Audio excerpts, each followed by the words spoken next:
Do we have a life? Like what is it like no longer alive? So when you're out of body, your soul is your consciousness, who you are right now, for instance. Right now, when you leave and access outside of all things again, you, consciousness, what you think remains the same. But what happens is all of the memories of you, your experiences, all those things start to come within you again.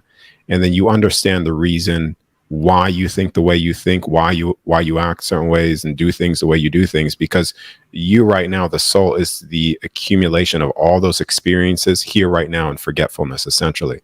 But your thought process, all those things remain the same when you leave. It gets added upon in clarity. You get a lot more clarity. So all of the dead relatives, other souls, all exist there. It is like having a life here without the distortions or limitations. Like I said before, when you leave completely, it's all the pleasures of physicality with no limitations. We don't just blip into nothingness or merge with we lose our sense of individuality.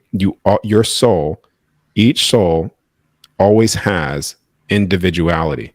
That never changes.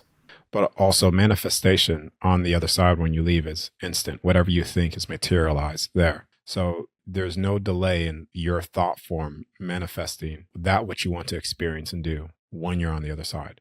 Here, because there's such a limitation and extreme of distortions of time. Remember, your thoughts create dimensional spaces that can be accessed. These spaces act as projectors, reflecting what you focus your mind on.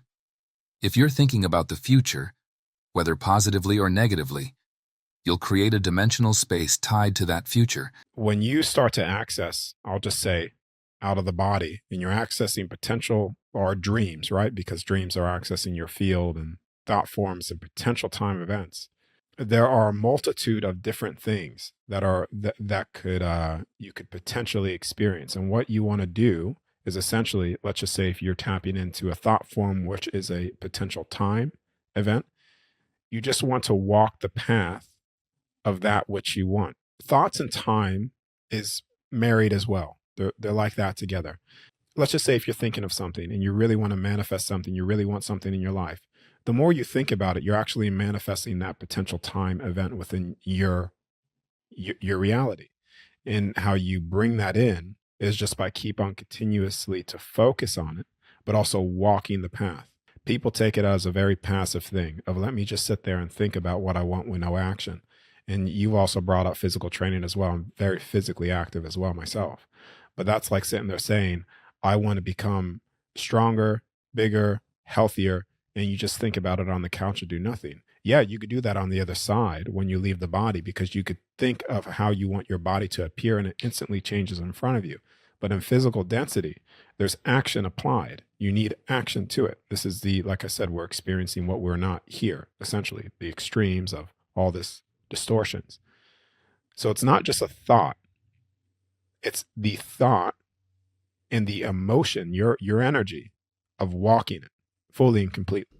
Literally walking the path, because right now this is the limitation of individuals like expression of what they think they can access and do within their life. There are a multitude of different time events, thought forms in your field that you can access and bring into your physical life, but you need to walk the path. You owning a business versus you struggling or whatever, right? Like the polar extremes. So what's the difference there? Someone is walking the path and taking action, and the other one is continues to stay in a state of a victim. And that energy of victim all the time, what are you doing? You're constantly projecting that frequency, that energy. So therefore, you're walking the path of victim. And you will constantly experience things to be a victim of. It's the same thing when you hear of, like, a better way to even explain this further. When people constantly try to heal themselves and they're like, I need to heal this, heal that, they're constantly manifesting something within their body to be healed. So that they're actually creating the very illness by constantly focusing on healing themselves, right? So what you focus on, your thoughts, the more you walk that path and the more you keep it in your vision, tunnel vision, You're gonna experience that, good or bad.